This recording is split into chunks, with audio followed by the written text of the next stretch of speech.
Jennifer Vigneault, deuxième session live designing avec les jeunes, toujours présente. Le CCAS, la ville porte toujours le projet. Parlez-nous un petit peu d'aujourd'hui et depuis le 23 avril, les moments passés avec ces jeunes et les projets. J'ai bien aimé la dynamique en fait des 4 jours, moi personnellement, parce que ça permet de fédérer quand même un peu plus, alors que si on étale sur la durée, on n'est pas sûr.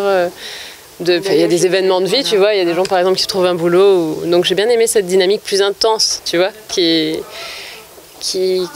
ont permis de faire émerger. Alors pour certains, c'était des projets qui étaient déjà là, juste qui leur ont permis de dire ok, oui c'est vrai que c'est vraiment ça qui m'anime et qui me plaît. Et en plus, je me rends compte que ça a une utilité. D'autres qui... par exemple, je pense à le passionné de vélo qui s'était pas dit que ça pouvait avoir un lien avec sa vie professionnelle alors que c'est le cœur de sa vie. Ou d'autres, tiens, comme toi, qui sont passionnés par l'écriture et qui se disaient mais non, c'est une passion, en quoi ça pourrait être un outil pareil pour ma vie professionnelle, alors que réellement c'est, je pense, son plus grand talent, quoi. La suite, c'est quoi pour ces jeunes? Nous, en fait, sur 4 jours, c'est vrai que 4 jours, ça passe vite, quoi. Et nous, notre intention, c'est déjà de connecter les gens à une flamme. Et puis, entre guillemets, c'est comme on va dire à quelqu'un, tu vas pas lui offrir le poisson, tu vas lui apprendre à pêcher. Et là, c'est ça, en fait. Mais là, l'intention, c'était de retrouver l'envie déjà de partir dans le bateau. Et puis alors que franchement, c'est vrai qu'aujourd'hui, peut-être le marché de l'emploi, des fois, il donne pas envie de s'insérer du tout. Alors que... donc retrouver l'envie, voilà. Et après, donc là aujourd'hui j'ai envie de dire, il y a des personnes merveilleuses au relais d'insertion et je le dis sincèrement, qui pourront les reconnecter, je sais, à cette chose essentielle, à ce moteur-là, les reconnecter à eux-mêmes, parce que Dieu sait que dans les halls du marché de l'emploi, de l'insertion, on travaillait là-dessus, là, sur les argumentaires, et c'est sur ça qu'on a appuyé. C'est vrai sur cette session, on a travaillé plus sur la confiance et moins sur l'action, parce que sur un marché de l'emploi, par exemple, tu as des cyclones de ça va pas marcher, etc. Et c'est ce qui fait que du coup on se retrouve avec des masses de jeunes pavots justement qui changent pas le monde. Alors que là, justement, quand tu redonnes espoir à des jeunes entre guillemets et puis tu les aides un petit peu à dire ok, on va rencontrer des cyclones, ça va pas être facile, mais du coup de les entraîner à ça. Et je sais qu'ils vont être reconnectés avec vous. Donc en effet, derrière, j'aimerais qu'ils puissent garder cet esprit d'équipe qui a été créé et puis qui le nourrissent. Donc justement, là, on est en train de réfléchir, tu vois, peut-être à une dynamique de coworking, que vous aussi, vous soyez peut-être source d'idées pour que cette émulation collective puisse perdurer, tu vois, et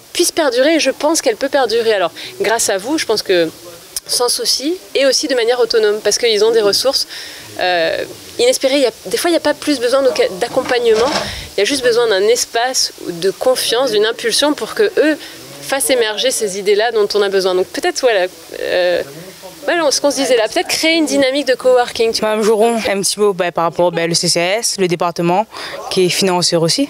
Ah oui, un petit mot, c'est vrai que c'est la 2e édition de live designing, avec la surprise quand même que c'est pas la même chose par rapport à la première session.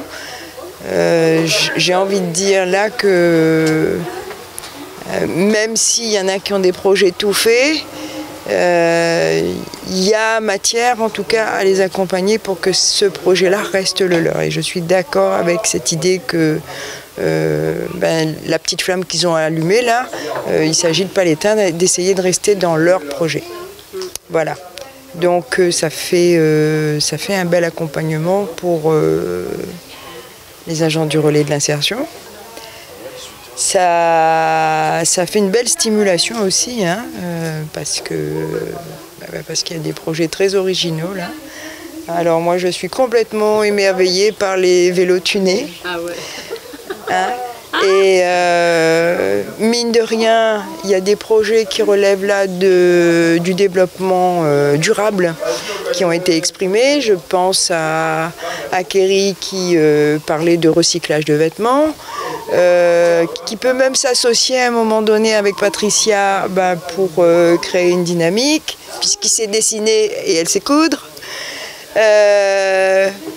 Voilà, en tout cas, il y a un foisonnement là de projets qu'il s'agirait de soutenir parce que c'est pas parce qu'ils sont dans l'air du temps, mais bien parce qu'ils correspondent aussi à un état d'esprit aujourd'hui par rapport à ce qui est recherché, j'ai envie de dire, de manière sociale. Le dernier mot de la fin pour le remerciement appartenait à la ville. Alors, bon, mais en tout cas, moi, je remercie effectivement la ville des Avirons. Je remercie aussi le relais de l'insertion, les agents du relais de l'insertion qui veulent bien s'impliquer dans ce type de projet. Ça va quand même leur demander du temps, ça va leur demander de la disponibilité et surtout beaucoup de conviction. Parce que ça, à mon avis, c'est le maître mot. Hein. Et je remercie également le conseil départemental qui, à travers le PST, a permis que cette action puisse s'organiser. Bernard de l'Arpège, donc votre jeune Jordan a suivi l'atelier. Qu'est-ce que pour votre ressenti par rapport au bilan que vous venez de faire? J'ai été agréablement surpris parce que j'ai vu un jeune complètement transformé au niveau de la confiance en soi, au niveau de son positionnement face aux autres, parce qu'il était plutôt introverti, replié sur lui-même, et puis là il a pris confiance, il a pu échanger avec d'autres jeunes et puis se dire aussi qu'il est capable. Donc toute cette valorisation de son potentiel, de son estime de soi, je trouve qu'en 5 jours, je crois, la formation, ça a été quelque chose de vraiment... Enfin, moi, je ne pensais pas qu'il y ait eu autant d'effets bénéfiques pour lui. Je suis tout à fait ravi et j'espère que maintenant, il a vraiment pris confiance en lui et qu'il va pouvoir s'ouvrir et se dire les champs des possibles, je peux, je suis capable aussi. Et il a montré aussi qu'il avait un potentiel, un savoir-faire dans la mécanique, enfin dans tout ce qui pouvait être s'occuper, enfin de réparer un vélo, etc. 40 000 heures. Ils ont estimé qu'il avait fait 40 000 heures de travail. Donc il y a vraiment une vraie compétence et il faudrait, à la suite de cette formation-là, qui est cette pérennité, cette continuité que ce jeune-là qui a, comme j'ai dit tout à l'heure, hein, où on a fait naître de l'espoir chez lui, maintenant que cet espoir se transforme, que maintenant qu'il y a un essai, qu'on transforme l'essai, quoi. Que voilà, tu as fait. Maintenant, on te propose autre chose et on t'accompagne. C'est ça, moi, ce que j'espère pour lui. Donc, continuité et continue à faire ce que vous faites parce que c'est très bien. Tu as participé à la formation. Parle-nous un petit peu comment aujourd'hui, lors du bilan, je te sens comment? Je me sens mieux car les 4 jours, la passe trop vite. Je m'attache à moi beaucoup à tout le monde. Les garçons, t'es formidable, vous allez souriants. Et moi, là, après, à moi, déstressé. Parce que moi, tu vois pas moi, avant les 4 jours, que devant une caméra, là, m'allait bien. M'allait à l'aise. Voilà. Un petit mot pour eux, on va dire le groupe, Jennifer, Camille, un petit mot pour tout le monde. Jennifer et Camille, c'est 2 personnes mais adorables, attachantes comme jamais. Camille, elle n'a pas de mots à dire, elle est attachante, elle s'est conseillée, elle est parfaite. Jennifer, elle était là pour soutenir à moi dans des cas de jeu, c'était pas facile pour moi, même là, c'était pas facile, mais elle était là pour soutenir moi et m'y adore elle.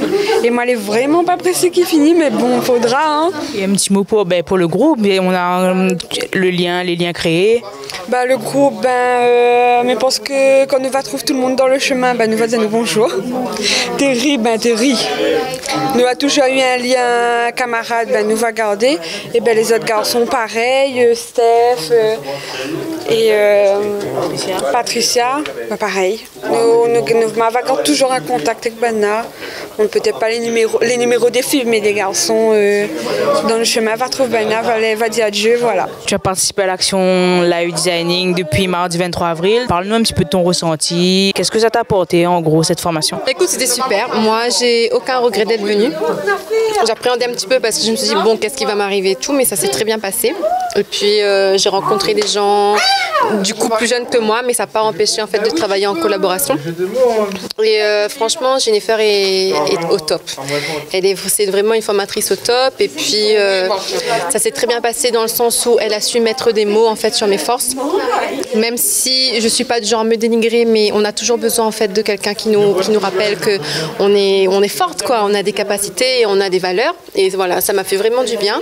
Et ça m'a permis aussi de d'être plus confiante dans mon projet, même si j'ai un projet déjà bien choisi et bien fait, mais ça m'a aidé à me conforter dans le choix de mon projet. Et voilà, donc aujourd'hui je suis prête à faire ce que j'ai envie de faire. Donc un petit mot pour les partenaires. Du coup, je tenais à remercier le CCAS et puis la ville des Avirons qui m'a permis de suivre cette formation-là. Voilà. L'actualité de la commune des Avirons dans Mons Avirons.